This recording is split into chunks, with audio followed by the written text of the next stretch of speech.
DMK गठबंधन के सामने सबसे बड़ी चुनौती जो है वो शहरी इलाकों में है। चेन्नई राजधानी जहां पर मौजूद हूं, कोयम्बटूर और बड़े बड़े शहरों में इंफ्रास्ट्रक्चर की समस्याओं को लेकर सरकार में बहुत बड़े लेवल पर नाराज़गी देखी जा सकती है। लेकिन खुद मुख्यमंत्री एम.के. स्टालिन अपनी छवि को एक अच्छे प्रशासनिक की छवि बनाने में कामयाब होते हुए नजर आ रहे हैं। उनकी छवि को लेकर लोगों में किसी भी तरह का असमंजस, कन्फ्यूजन नहीं है। लोग चाहते हैं कि वो एक अच्छे मुख्यमंत्री की तरह उन्होंने काम किया और उन्हें एक और मौका मिलना चाहिए।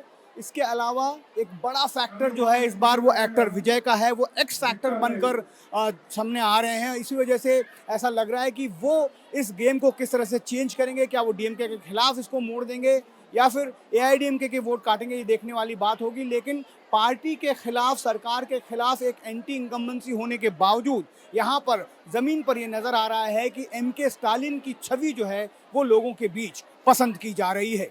प्रमुख विपक्षी पार्टी एआईडीएमके में बिखराव की वजह से जो सियासी समीकरण यहाँ पर बदले हैं, ऐसा लगता है जमीनी स्तर पर कि एम.के. स्टालिन ने उसका पूरा फायदा उठाया है। वो डायरेक्ट लड़ाई दिल्ली वर्सेस तमिलनाडु की कहते हैं। वो ये कहते हैं कि ये जो लड़ाई है वो न्यू दिल्ली अलायंस और तमिलनाडु के बीच में है।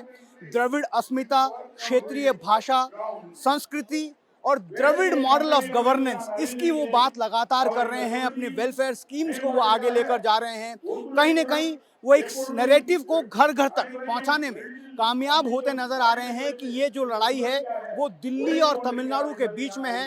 अगर यहाँ पर एआईडीएमके को जीत दिलाई जाती है तो इस राज्य पर भी केंद्र सरकार में काबिज बीजेपी का कब्जा हो जाएगा। और ये एक तरह का डर बिठाने की उन्होंने कोशिश तमिलनाडु की जनता के बीच की है। ऐसा लगता है जमीन पर कि वो इस नैरेटिव को गढ़ने में काफी हद तक कामयाब भी रहे हैं। तमिलनाडु की राजनीति में गठबंधन भी एक बहुत बड़े फैक्टर की तरह काम करता है।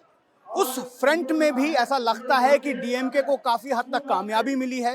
कांग्रेस जैसी बड़ी पार्टी के साथ 22 दलों का गठबंधन है, जिसमें दोनों वामपंथी दल भी शामिल है, दलित पार्टियां शामिल है, माइनॉरिटी से जुड़ी हुई पार्टियां वो शामिल है। ऐसे में 22 दलों के गठबंधन के साथ स्टालिन जो है वो यहाँ पर अपने काडर जो वोट हैं, जो अपना खुद का मूलभूत डीएमके का काडर वोट है, उसके अलावा जातिगत वोटों को भी यहाँ पर एक तरह की उसकी लामबंदी करते हुए नजर आ रहे हैं। तो ऐसे में अगर हम दूसरे गठबंधन की बात करें तो हालांकि वहाँ पर बहुत ना नुकर के बाद एआईडीएमके और बीजेपी में गठबंधन तो हुआ है, लेकिन वहाँ पर एक जो तारतम्य है उसकी कमी नजर आती है। जमीन पर यह देखा जा रहा है कि बीजेपी के वोट तो एआईडीएमके की तरफ ट्रांसफर हो रहे हैं, लेकिन एआईडीएमके के वोट अभी भी बहुत ट्रेडिशनली वो दो पत्ती के निशान से जो इमोशंस लोगों का यहाँ पर जुड़ा हुआ है, अगर वो वहाँ पर ईवीएम बॉक्स पर नजर नहीं आता है तो लोग जो है